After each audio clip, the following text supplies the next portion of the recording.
খুব শীত পড়েছে, আর এই শীতের মধ্যে পিঠে খাওয়া হবে না, এটা কি হয়?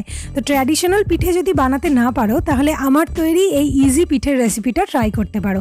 বাচ্চা থেকে বড় সবাইকার খুব ভালো লাগবে, আর এটা স্বাস্থ্যের জন্য খুব ভালো, মানে খুবই হেলদি। এটা হয়ে যায় একদম ঝটপট, কোনো সমস্যা ছাড়া। তো আজকে আমি বানাবো সুজির ভাপা পিঠে। হ্যালো বন্ধুরা, আমার নাম রিয়া আর আমার চ্যানেলের নাম হচ্ছে মাই বেবি মাই ওয়ার্ল্ড।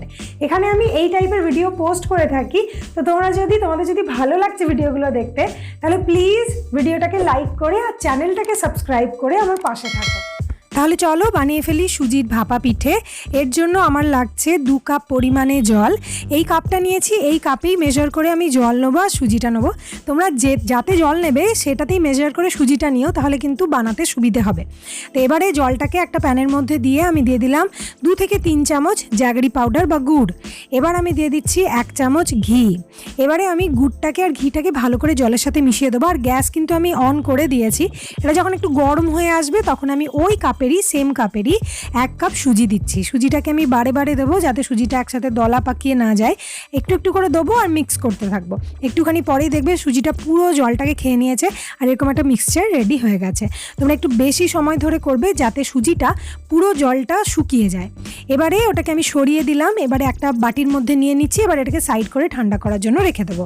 আর সাইডেই আমি এটার ভেতরে যে পুরটা দেবো সেটা বানাচ্ছি। তার জন্য কিছু ড্রাই ফ্রুট নিয়েছি, যেমন নিয়েছি একটুখানি কাজু আর একটুখানি কিশমিশ। সবটাই আমার ছেলের পছন্দ মতো। ছেলের কিশমিশ প্রচণ্ড ভালো লাগে, সেই জন্য কিশমিশ দিয়েছি। আর কাজু আমাদের সবাইকার ভালো লাগে। তো ছোট ছোট করে কেটে নিচ্ছি, কেননা পিঠের মধ্যে থাকবে তো খুব বড় যদি মুখে পড়ে খেতে বাজে লাগবে, আর ছোট ছোট মুখে পড়লে খেতে আবার সুন্দর লাগবে, ওই জন্য। আর আমি পুরটা বানাবো খোয়া বা মাওয়া দিয়ে, এটাকে মাওয়াও বলে সেই জন্য বলে দিলাম। খোয়া বা মাওয়া দিয়ে আমি বানাবো।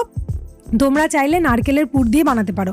নারকেলের পুর দিয়ে যদি বানাও তাহলে একটা সাজেশন দেবো, যখন সুজিটা রেডি করবে সুজির মধ্যে গুড়টা দিও না, চিনি দেবে, তাহলে নারকেলের পুরটা রেড হবে, সুজিটা সাদা হবে, দেখতে বেশ ভালো লাগবে। এদিকে আমি মেখে নিলাম একসাথে ওটাকে, মানে পুরটাকে, আর সাইডেই দেখো সুজিটাও ঠান্ডা হয়ে গেছে। এটাকেও আমি যেমন আটা থাসো সেরকম করে ভালো করে হাত দিয়ে মেখে নেবো। এবার আমি গোল গোল লেচি বানিয়ে নিয়েছি। এবার হাতের মধ্যে একটুখানি আমি তেল গ্রিস করে নিয়েছি, আর এই যে এই ইয়েটার মধ্যে, মানে যেটাতে আমি বেলছি ওটাতে একটুখানি তেল দিয়ে দিয়েছি। এবারে একটা সুন্দর করে পাতলা করে আমি বেলে নিলাম। তো একটা কথা বলে দিই, তোমরা যদি বেলতে এইভাবে না পারো, যদি লেগে যায় হাত দিয়ে চাপ দেবে, তাহলে কিন্তু এটা হয়ে যাবে। এবার একটা মোল্ড নিয়েছি, মানে বাড়িতে ছিল সেই জন্য নিলাম। এটা নিয়ে আমি ভুলই করেছি, কারণ এটাতে ঠিকঠাকভাবে হয়নি। তোমরা কিন্তু হাত দিয়েই বানিও, এটা বেশি সুন্দর হবে। সুজিটা নরম তো, সেই জন্য হাত দিয়ে বানালে বেশি ভালো হয়। মোল্ডে দিলে আবার ভেঙে টেঙে যেতে পারে। তো আমি একটা ট্রাই করছিলাম যদি পারি।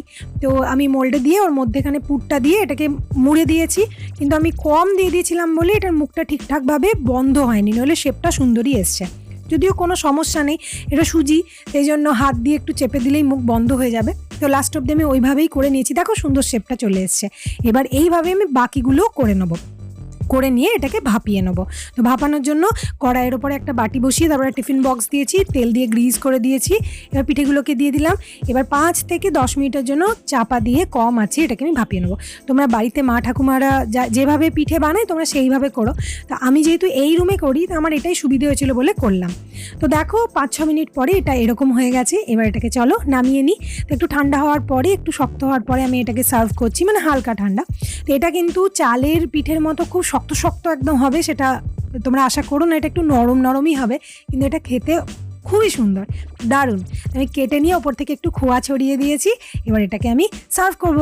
অবশ্যই বাড়িতে বানাও। কেমন বাচ্চারা খাচ্ছে, বড়রা কেমন খাচ্ছে, আমাকে প্লিজ কমেন্ট সেকশনে জানাও। ভিডিওটা ভালো লাগলে লাইক করো, আর চ্যানেলে নতুন হলে চ্যানেলটাকে প্লিজ সাবস্ক্রাইব করে দাও। তাহলে চলো নেক্সট দিন আবার দেখা হবে। টাটা।